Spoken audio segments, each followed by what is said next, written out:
E aí, pessoal, vamos falar de Banco do Brasil?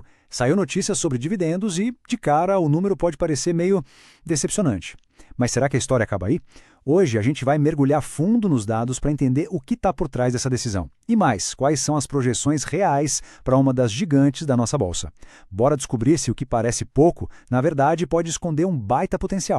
Mas antes de mais nada, aquele aviso super importante, né?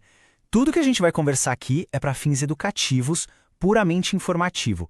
Isso aqui não é, de jeito nenhum, uma recomendação para comprar ou vender nada. Combinado? O nosso objetivo é destrinchar os fatos para que todo mundo possa tomar as próprias decisões com mais segurança e informação. Então, qual que é o nosso roteiro de hoje? Primeiro, a gente vai direto na notícia quente dos dividendos. Depois, vamos fazer uma viagem no tempo para entender a montanha-russa que é a ação do banco. Na sequência, a gente olha para a bola de cristal do mercado, vendo as projeções de lucro e comparando um cenário otimista com o mais pé no chão. E no fim, a parte que importa. Como é que a gente junta tudo isso na visão de quem investe? Ok, vamos começar pelo começo, pelo que motivou toda essa análise. A notícia fresquinha que o banco soltou sobre a política de dividendos dele lá para 2026. E tá aí o ponto central da história. O Banco do Brasil veio a público e confirmou. Vai manter a política de distribuir 30% do seu lucro líquido para os acionistas em 2026. Ou seja, não mudou nada do que já era esperado para 2025. A palavra-chave aqui então é consistência, sem surpresas por enquanto. Mas o que significa esse tal de payout? Vamos simplificar. Imagina que o lucro do banco é uma pizza inteira. O payout é literalmente a fatia dessa pizza que a empresa corta e serve para quem tem as ações. No caso do Banco do Brasil, a fatia vai ser de 30% do lucro total. E os outros 70%? Esses 70% o banco pega e reinveste nele mesmo para continuar crescendo. Aí a primeira reação de muita gente pode ser, ué, mas só 30%? Isso parece pouco, não? E olha, essa é uma pergunta excelente. Para entender o impacto real disso no bolso de quem investe, a gente precisa olhar um detalhezinho, um detalhe fundamental, como esse dinheiro é pago. E aqui está o pulo do gato. A expectativa do mercado é que esses 30% venham na forma de JCP, que é o juros sobre capital próprio. E qual a grande diferença? O JCP já vem com um belo desconto de 15% de imposto de renda na fonte. Ou seja, o dinheiro que de fato cai na conta é menor. Um dividendo que, na teoria, seria de 5%, na prática, vira algo mais perto de 4,25%. É um detalhe que faz toda a diferença. Agora uma notícia boa para quem gosta de ver o dinheiro pingando na conta com frequência. O banco já soltou o calendário para 2026 e a previsão é de 8 pagamentos ao longo do ano. É isso mesmo, 2 em março, 2 em junho, 2 em setembro e mais 2 em dezembro. Isso cria uma previsibilidade, uma recorrência bem interessante para a carteira. Muito bem, já entendemos o anúncio. Agora vamos dar um passo para trás. Para a gente entender de verdade o presente e o futuro do Banco do Brasil, é fundamental olhar para o passado dele, que, é marcado por uma certa dose de emoção. A trajetória da ação BBAS3 é uma verdadeira montanha-russa. Olha só que loucura. De 2002 a 2008, a ação explodiu mais de 1000%. Foi uma valorização espetacular muito por causa do boom das commodities.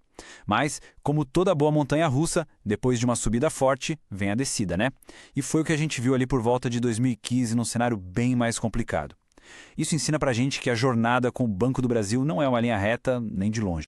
E o que provoca esses sobes e desces todos? Os fatores estão aí. Primeiro, as commodities. O banco é o gigante do agronegócio brasileiro. Então, se o preço da soja e do milho mexe, o resultado do banco mexe junto. Segundo, inadimplência. Quando a economia aperta, os juros sobem, o risco de calote aumenta. E por último, os próprios ciclos de resultado do banco. O histórico mostra que ele passa por períodos mais fracos antes de engatar uma nova alta. Entender esses riscos é crucial. Certo, já entendemos o passado, entendemos o anúncio. Agora a pergunta de $1 milhão. E o futuro? O que esperar daqui para frente? Vamos ver o que o mercado está projetando. Aqui está um resumo do que o mercado, na média, está esperando. Para 2026, um lucro na casa dos 24 bilhões. Mas olha o salto que vem em 2027. A projeção é de 30 bilhões. Se isso acontecer de verdade, o indicador preço-lucro, que é uma forma de medir se a ação está cara ou barata, cairia para só 3,9. Para quem não está familiarizado, isso é um número extremamente baixo e pode ser um sinal de que o mercado está subestimando o valor do banco. Agora, um ponto importante. Como o payout do banco é baixo, olhar só para o dividendo pode enganar. Uma métrica muito mais poderosa nesse caso é o tal do Earning Yield. Sabe o que ele faz? Ele mostra quanto lucro a empresa gera em relação ao valor de mercado dela inteirinho, incluindo a grana que é reinvestida. É como medir a potência total do motor e não só o barulho que sai do escapamento, sabe? E aqui o número é impressionante. O earning yield que está sendo projetado para 2026 é de 20%.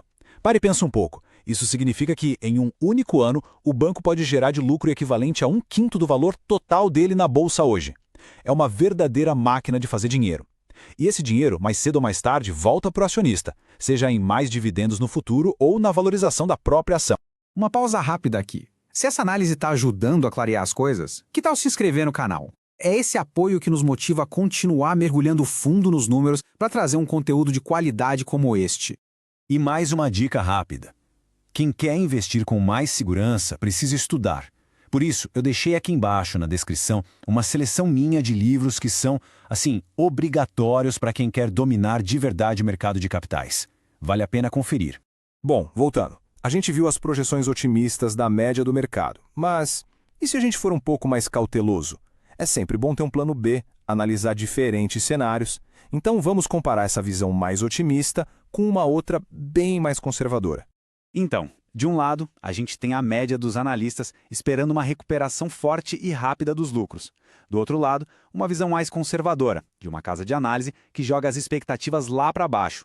Crescimento de lucro bem modesto em 2026 e 2027 e uma rentabilidade, o ROI, de só 11%, bem abaixo da média histórica do banco. Mas o mais curioso é que, mesmo nesse cenário mais pessimista, a análise deles aponta para um preço justo de R$ 26.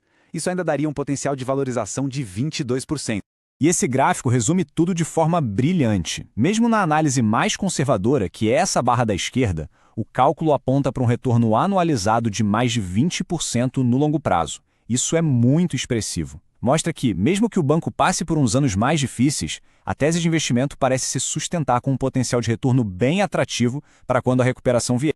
E tudo isso nos leva para a parte final, que talvez seja a mais importante. Como é que a gente junta todas essas peças? A resposta, no fim das contas, depende muito do horizonte de tempo de cada um. Vamos ser bem diretos aqui.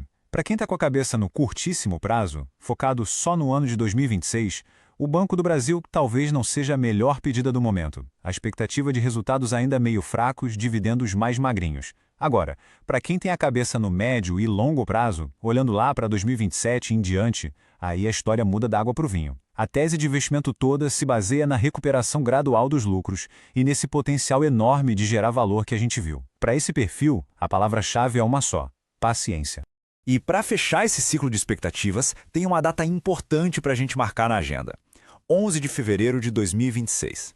Nesse dia, o banco vai divulgar os resultados do último trimestre de 2025 e, o mais importante, as suas próprias projeções oficiais para o ano de 2026. Vai ser a hora da verdade, o momento de comparar as expectativas do mercado com o que a própria empresa está vendo. Em suma, o Banco do Brasil sinaliza estabilidade com seu payout, mas o investidor precisa ficar de olho na volatilidade histórica e principalmente na recuperação dos lucros a partir de 2027.